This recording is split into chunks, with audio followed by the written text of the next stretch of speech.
freedom is never more than one generation away from extinction. We didn't pass it on to our children in the bloodstream. The only way they can inherit the freedom we have known is if we fight for it, protect it, defend it, and then hand it to them with the well-taught lessons of how they in their lifetime must do the same. And if you and I don't do this, then you and I may well spend our sunset years telling our children and our children's children what it once was like in America when men were free.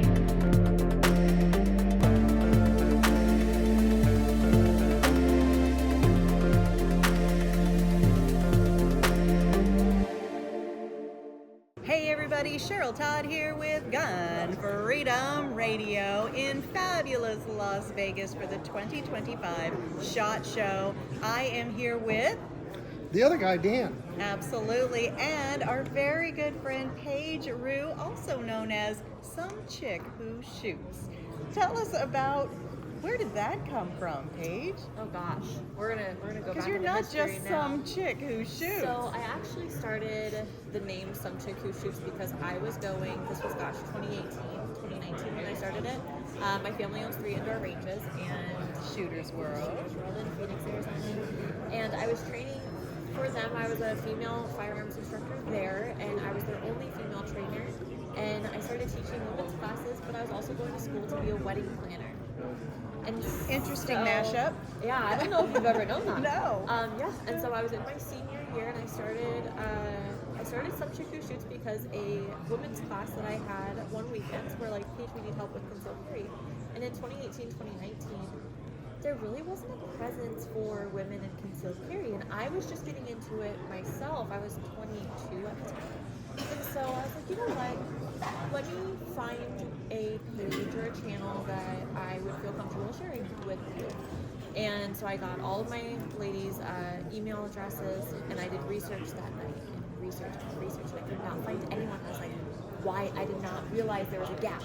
And there was not representation for women in concealed carry while being fashionable and classy. I was like, well, I guess we're going to start this. And I was going to school, so I didn't want my name, my actual name, attached to my Instagram account because I did not know if I was going to stay in the industry. And so I was Some Chick Who Shoots because I didn't want like Paige Tactical, tactical, blah, blah, blah, I don't know. Yeah. And I was like, what am I? And I just started talking to myself. I was like, what do I do? I just shoot guns. I'm just a girl who shoots. I was like, I'm just Some Chick Who Shoots. And that's how the name was. Yeah, and I didn't actually put my public name on Instagram until 2022 when I signed with Turning Point USA, and now I'm the Second Amendment kind of expert, and I go and speak to colleges about the importance of the Second Amendment to those students. And so when I signed with them, they were like, you have to have your name on your Instagram, and I said, I guess I'm doing this as a career. And I never looked back. I never went back to college. I after basically halfway through my senior year, I never graduated, and I'm here full time now. So I absolutely love it. The Instagram account took off, and now I just specialize in women and brand new shooters and concealed carry. Speaking of brand new shooters, after COVID, there are probably millions of brand new shooters. 13 million between 2020 and 2021. What are they doing? Are they getting the training? Are they doing the things that need to be done to be a responsible gun owner? No, and this is what's so interesting. So, because I'm on that cusp of a millennial, I'm the last year of the millennial, and I'm very proud of it. I am not a Gen Zer, but being this young and also having this much experience in the industry while being female is very rare. And so I just look at it and I'm like, I realize the industry is our kid, right? We go through the same procedures every year, a new product, a new this, a new that. And 2020 was a year that, I mean, the entire industry was like, what is happening? Brand new, right? And there's really no market research on it. And so all of these, there was, 8 million new gun owners in 2020 and then 5 million in 2021. But the increase in demographic of like women, Asian American, African American, even the LGBT community, there's really no representation. So the gun industry took all that, sold all of these guns, and was like, this is awesome. But now, obviously, market's going to level out. So as the years go on, gun sales are decreasing because you can't just uphold COVID sales, right? That's decreasing, but the that demographic, those increasing demographics of like what the new age gun owner is not being tapped into. Yes. And so I just kind of like went there and was like, why? Why is this? So I started doing research, and I'm speaking about this at Shot University actually, of how the industry tomorrow, yes, of how the industry can really, or how they need to adapt in order to keep the industry alive and to keep it current with the new generation and the new demographic of shooter. But they're buying guns, and I have students all the time. They're like, I bought a gun in 2020 or 2021, and I haven't touched it since. I need training. Yes. Like the industry isn't doing any type of market research or even market initiatives in order to bring them back into their stores. We're being lazy. So my talk, I'm gonna tell people what's up tomorrow. I'm excited for They're that. irresponsible for that because you don't just throw a gun out to somebody and that's it. You need to train them. You need to feed them with information. Right. Well, and training, of course, is paramount. You are a trainer, and we fully support, don't just own a gun, learn how to use it. It's going to keep everybody safer. But why would the industry not realize that they've got an audience out there if they would just welcome them back in? Here's the thing, I don't think they know how to yet. Because if you think about it, the industry, even like when we attend SHOT Show, right? It's all about what the new product is.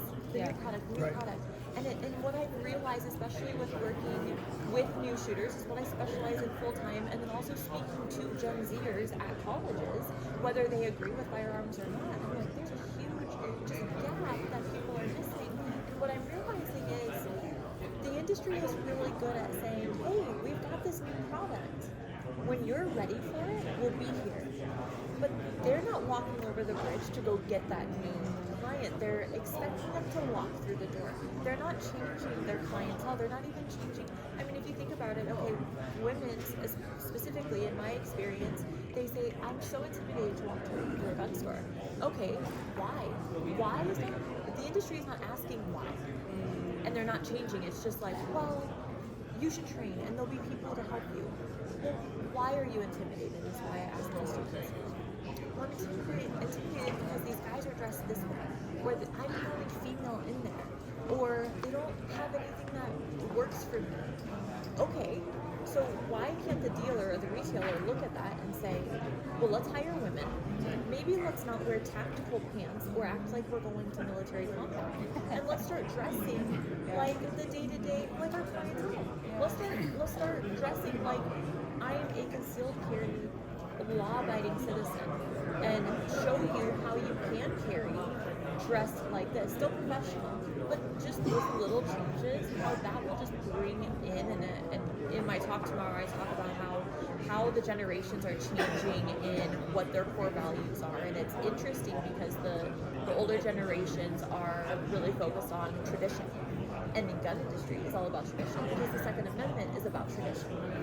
Well, these new, starting with Gen Xers, and then it really transitions. That was kind of the turning point with the generational change of millennials, Gen Z, and then we also have to look forward into Gen Alpha of they want truth, they want diversity, and whether diversity looks in different ways, right? But they want community, and they are okay with change.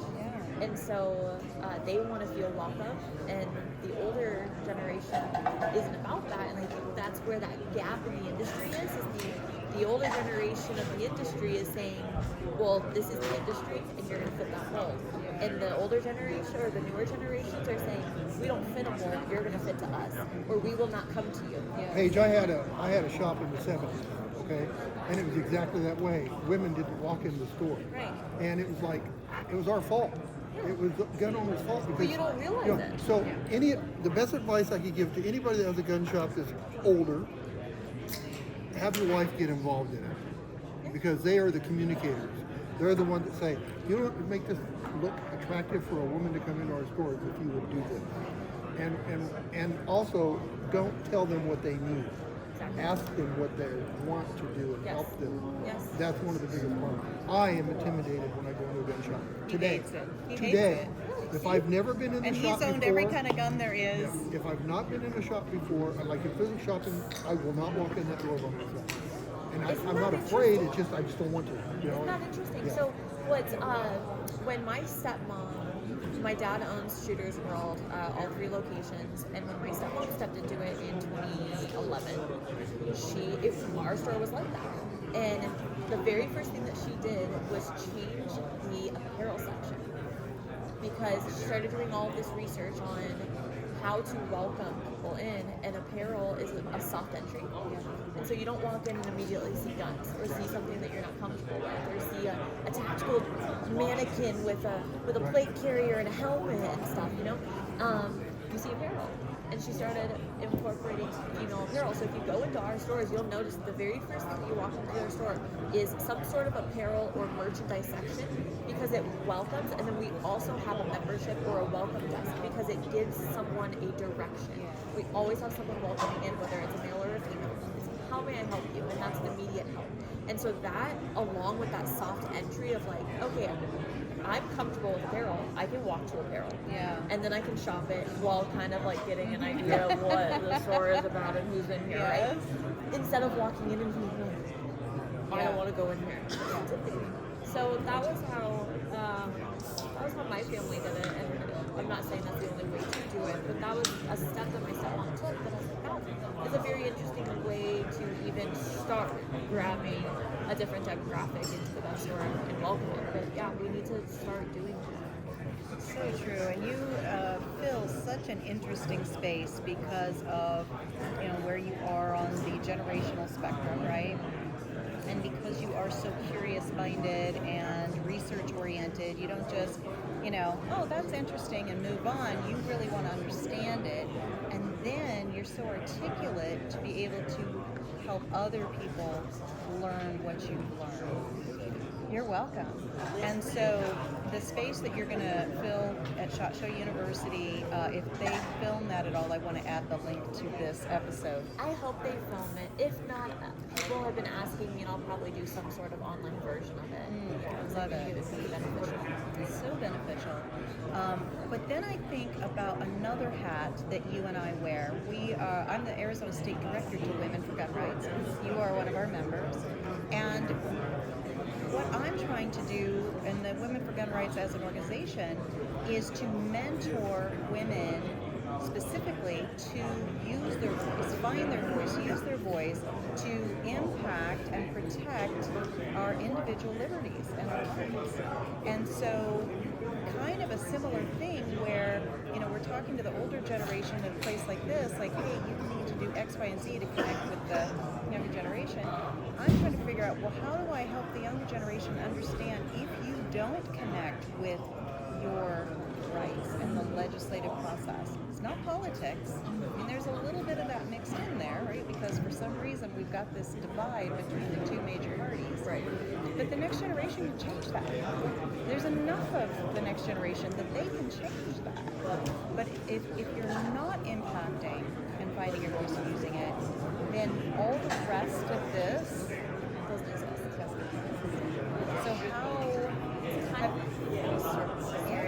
no, exactly where I was going. But it's kind of a full circle. So for me, what I love and what I think has made me successful is there are things that are in the industry that are intimidating to me.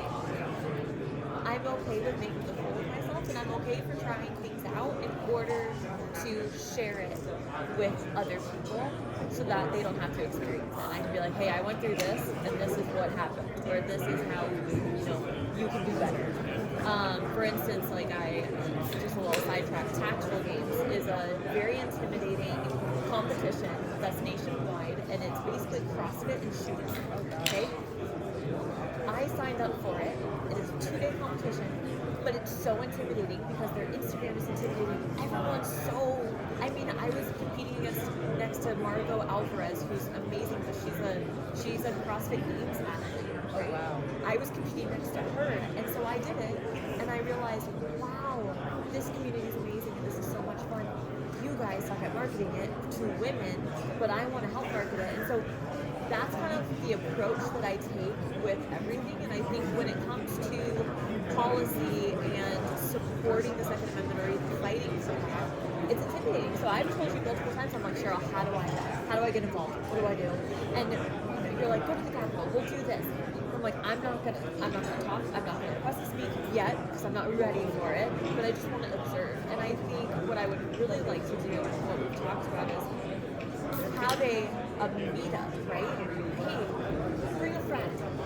All you got to do is wear the teal shirt, and you just have to stand there. You have to sit there, and you have to just make the presence. And now you're going to meet like-minded women, and rather than, hey, go to the Capitol and fight for the Second Amendment. Well, first of all, What does that even mean? I don't know any of the bills. I don't even know how to handle my gun safely because I bought it in 2020 and I haven't touched it since. So like, it's kind of a full circle, right? We need to educate them. It can't just be straight like, you have a gun, now fight for your right. Exactly. Because that's intimidating. And so Too high of a hill to climb. Way too in much. one leap. Way too much. But I give people, even my students, digestible homework basically. So even when I tell people, hey, to support the Second Amendment, follow Gun Owners of America, follow ACCDL, and if they post something, just share it. You don't have to say anything, just share it. And that is you doing something. And you can do that from the comfort of your own home. And so that's kind of where I start people, but I'm trying to find that, and I'm going through it on my own, right? Like, I want to experience it so I can figure out how to bring in women, a new demographic, and a new generation. I think would be ultimately Absolutely, and to that point, you mentioned the teal shirt, so Women for Gun Rights, we are teal for 2A, right? So we wear our teal shirts, we show up at, not just Arizona's state legislature, but all across the nation. We go to Washington, D.C., we make appointments with our legislators, just to have our voices heard, right? But what does that even mean to most people? And so that's that mentoring piece that I love to do, is help people understand you have a unique story, a unique voice, and how to use it to say, here's this bill, it makes my life better and here's why, or here's this bill, it makes my life worse than here's why. That's basically testifying. So we break it down into small pieces, but we are planning in Arizona in the month of March of 2025 a Capitol Tour Day, where it is going to be that meetup, and there's a museum at the Capitol. Last year was the first year I ever even knew that, and I've lived in Arizona my entire life. I didn't even know that, and I've lived in Arizona. It was amazing, and then we had lunch, and all these different legislators came, and they wanted to meet with us. How cool is that? Because they could that we're shooting for March 12th, it's a Wednesday, 2025. And if you're out there listening, womenforgunrights.org, because that's just Arizona. Missouri's doing amazing things. Kansas is doing amazing things. Every single state has someone like me doing things like that. Sign up. It's free membership. And you're going to grow your community. You're going to meet new people. You're going to learn awesome things. Right? You get to meet amazing people like some chick who shoots. There's no downside here. So just as we start wrapping up, I just want two things. One, I wanted to get your take on, we've just had a huge election. I feel that there's a cultural shift. I feel like we will possibly, people who are freedom-minded in this arena, right? Because which freedom am I talking about? I'm talking about the right to keep and bear arms, to self-defense. I feel like there's an opportunity for us to really kind of harness and make it more normal again to own firearms. What do you think when you see the world through your lens? The next 4 years, as it's connected to all these things we're talking about, what do you think the world's going to be looking like? I didn't let you get a word in edgewise. I'm someone who I observe before I act. I don't want to say calculated, but I don't just jump to this is going to happen. Now, with this election, I truly do feel like starting yesterday, Inauguration Day, it was acceptable and it is okay to be proud to be a firearm, right? Before these past 4 years, you didn't want to wear a red, white, and blue. You didn't want to wear an American flag, anything. And I feel like now it's okay to do that. We're all like kind of coming out of hiding, and it's like, wow, there are way more people who like guns. There are way more people who are okay with my UPS driver. She's an African American woman. She saw I have my handle on my car. She stopped me and she goes, "Did you like guns?" And I was like, "Oh, you're gonna burn my packages. I don't know. This could go poorly, maybe. We don't know. I don't live here."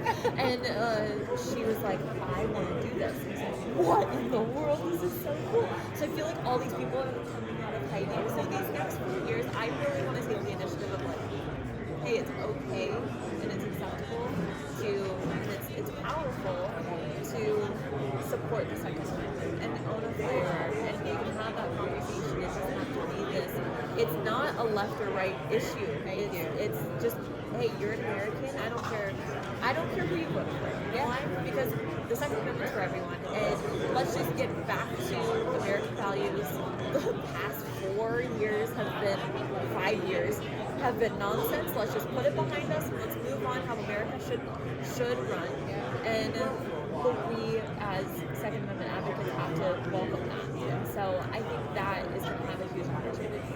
Absolutely. And the second question I wanted to ask, just as we start wrapping up, is about your Instagram, but not just specifically your Instagram, more specifically your what are they called? My getting ready videos? Get ready with me. Yes. They're so fun. So again, my social media, I kind of like plateaued in 2023 news because I lost my voice with my Instagram. I started my social media with get ready with me or hey, I'm carrying like this, and that's how I took off, and then I kind of steered away from it and I lost my voice. And so in 2024, at the end of 2023, I kind of like sat and looked in the mirror and was like, what? Get back to yourself. Like, what are your core values? And I wrote them down, and I was like, all right, how am I going to get new women? How am I going to increase my female audience? And I really like to get ready with me videos on Instagram. And I was like, I can do that, and I can do that with them. And that's nice because Instagram will flag it because they will realize that, and people will watch it for the fashion and not realize until the end that they're doing it. And like share it with their friends. They'll share it and the outfit and be like, disregard the gun if they're not about it. But the outfit's cute. Yeah, so I started doing that. And it took off. And my female audience, especially as a female gun creator or influencer, a normal like percentage or gender ratio for followers is like 90% male, 10% female, and I just hit 57% women. 57, yeah, I'm almost at 60% of female following, which is unheard of in the gun space. And it's so much fun. So people ask me like, well, you don't really post shooting videos. I'm like, one, Instagram flags it. I post them on YouTube. I train all the time. You'll see them in the stories. But it also doesn't touch on my core values of getting people who are outside of the industry and bringing them in. And that's what my Instagram does. It's brilliant, it's fun, it's cute, it's lively, you're gorgeous, it grows in your bedroom, right? Yeah. You've got all your hats hanging on the wall behind you, and you come out in your organized. fuzzy flip-flops and then start getting ready. It's just really brilliant. So tell us who you... Wait a minute. So she's getting ready in the morning? Yeah. Like when you get ready, it takes 4 hours. Is it a 4-hour video? We edit it down, I right? haven't seen that cuts it down. Okay. Well, what's Okay. funny is I sent it to my team, and she's like, "Hey, you just stare at the camera for like 35 seconds." I'm like, I'm trying to think of what to say or what outfit. I'm just like staring in the mirror. She's like, I just cut that whole section out. So yeah, it trims down pretty quickly. So tell folks who you partner with in the industry so we can give them a nod, right? Oh my gosh. A little wait their way. I have amazing partners. So I partner with USCCA, and I'm more on the training side, right? They have concealed carry insurance, but I'm completely just contracted through the training side of educating people about concealed carry, the importance of it, really trying to bring women on. I also have a women's self-defense guide. It's been a long day. Women's Self-Defense Guide with USCCA, and it's uscca.com/page. So that is a great guide if you just want a starting point. And then I also partner with FN, the manufacturer. They're really working on getting towards that. I mean, they're ahead of the game of really getting that new shooter and really focusing on that. They've changed their marketing strategy for that because, again, you really only know them for the SCAR and the 509 Tactical, and so they're working with me, and that's amazing. Just really that women and new shooter concealed carry vibe. So I partner with them, and then also Silencer Shop. They want to work with families and new shooters and understand the sound suppression and not just like this cool attachment to add onto your gun. It's really important to have. So those are my three that I really focus on. And of course, if you're in the Phoenix area, you want to go to Shooter World. Oh yeah, right. I have this family. An amazing 3 indoor shooting ranges. They're massive, 24 lanes, 25 yards in the west side of Phoenix. So 3 locations shooting. And classroom space, we've used it. Your family's been very generous to donate it for certain things that, like gun rights and other things that we've been doing. Faster saves lives. Tell folks again how they can follow all that you do.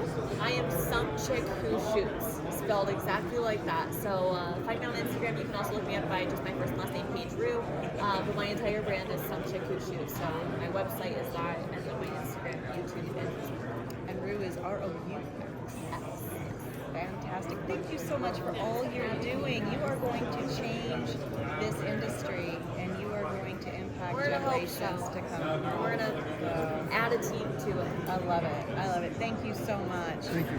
All right, stick around. There's tons more coming from fabulous Las Vegas SHOT Show. Bye-bye.